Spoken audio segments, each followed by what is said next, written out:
Bonjour tout le monde, aujourd'hui j'ai une nouvelle invitée que je vais laisser se présenter. Bonjour, alors je m'appelle Sylvie Skripek, je suis sophrologue, relaxologue, luminothérapeute, hypnothérapeute, ça fait beaucoup de peutes. C'est vrai, mais c'est important de le dire. En gros, je m'occupe de vous de A à Z. Et je remercie beaucoup Julie de m'avoir invitée aujourd'hui parce que la sophrologie, on en entend beaucoup parler de nos jours, mais très peu de personnes savent en fait ce qui se passe dans le cabinet. Exactement, c'est pour ça qu'aujourd'hui on va vous parler de sophrologie, vous l'avez très bien compris grâce à Sylvie. Donc concrètement, qu'est-ce que c'est ?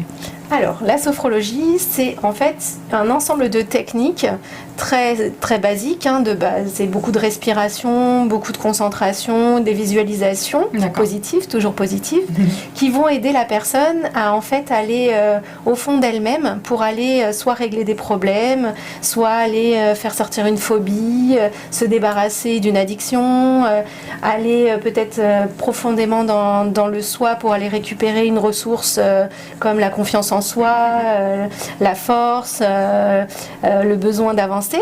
Oui, plein de thématiques en lien avec toujours le développement personnel. Mes invités tournent autour beaucoup de ce sujet parce que ça compte pour moi. Donc du coup, par exemple, une personne qui viendrait pour, comme tu dis, une addiction, veut arrêter le tabac, tu vas la mettre en situation de détente et vous allez travailler sous forme de respiration, exactement, ou d'imagination, de visualiser une cigarette et de...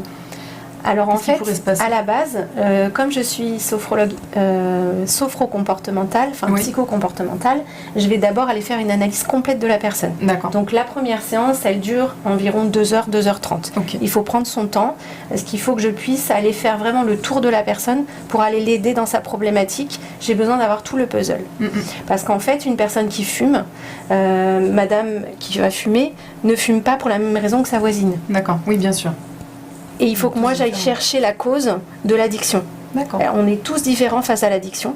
Et du coup, je vais aller déraciner le problème à la base pour plus qu'il y ait de rechute derrière. D'accord. Donc ça peut prendre 6, 8, 10, 12 séances en fonction de la problématique qu'il y a derrière la cigarette. D'accord, donc en fonction de la problématique d'une personne, est-ce que tu arrives à cibler à peu près le nombre de séances ou ça se fait vraiment au compte-gouttes en fonction de comment évolue le patient ou la patiente ? Alors en général, après la première séance, je vais établir un protocole de soins. D'accord. Ce protocole de soins, c'est là que, à la suite de cette séance, on se revoit une deuxième fois et c'est là que je le présente et je vais donner le nombre de séances. D'accord. Je dis toujours environ parce qu'on peut, soit pour les personnes qui avancent vite, faire sauter une séance, soit en rajouter si la personne n'est pas assez à l'aise et qui nécessite d'avoir un peu plus de séances. Très bien.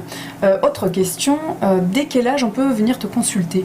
Alors, en règle générale, mon premier petit patient, le plus jeune que j'ai eu, avait 2 ans et demi. D'accord. Il est venu me voir pour une constipation. D'accord. Mais il y a plein de thématiques pour lesquelles je peux travailler avec les enfants. La plupart de mes petits enfants sont des ados. D'accord. Parce qu'à l'adolescence, il y a beaucoup de chamboulements physiques, psychologiques. Violent, oui. Voilà, c'est très dur pour les adolescents, surtout en ce moment avec le Covid. Oui. Beaucoup de questionnements, beaucoup de positionnements, beaucoup de difficultés scolaires. Du coup, je les reçois dans mon cabinet et je les aide à se détendre, à aller vers le mieux-être. Et en général, c'est très rapide chez les enfants et les adolescents. Oui. C'est des protocoles beaucoup plus courts, beaucoup plus simples. Oui. Plus accès à leur imaginaire. Exactement. Et un peu plus connecté à leur corps, parce que j'ai l'impression aussi qu'en sophrologie, on se connecte à soi, on écoute la respiration, les battements du cœur, on imagine aller à l'intérieur un petit peu aussi comme en hypnose. Du coup, donc... c'est vrai qu'on se connecte, donc on sait un peu quand il y a une émotion qui arrive qui est violente, on décortique un peu plus. C'est ça. On apprend à mieux se connaître aussi alors. C'est ça, exactement. Très bien. On va aller rechercher ses propres ressources pour aller mieux. Très intéressant. Concrètement, comment se passe une séance, Sylvie ? Alors, une séance. On a bien sûr la période d'accueil, donc j'accueille la personne, on s'installe dans mon cabinet, qui est un cabinet très zen. Oui, hein. J'accueille toujours avec beaucoup d'empathie. Une fois qu'on est installé, on a un petit entretien. Alors, si c'est la première séance découverte, l'entretien, bien sûr, va être long. Il est à part. Exactement. Il est spécifique. Mais quand on vient régulièrement en séance, on a à peu près un dialogue de 5 à 10 minutes, où je vais prendre la température de ce qui s'est produit, de comment la personne va, etc. Une fois que c'est fait, on va passer à la deuxième étape, ça va être les relaxations dynamiques. Donc c'est là que je donne tous les outillages de respiration, d'exercices de relaxation, etc. Et ensuite, troisième volet, le préféré de mes clients, c'est celui où on va s'installer dans mon fauteuil. J'ai un super fauteuil de relax. On mettra la photo à la fin pour donner envie. Hein.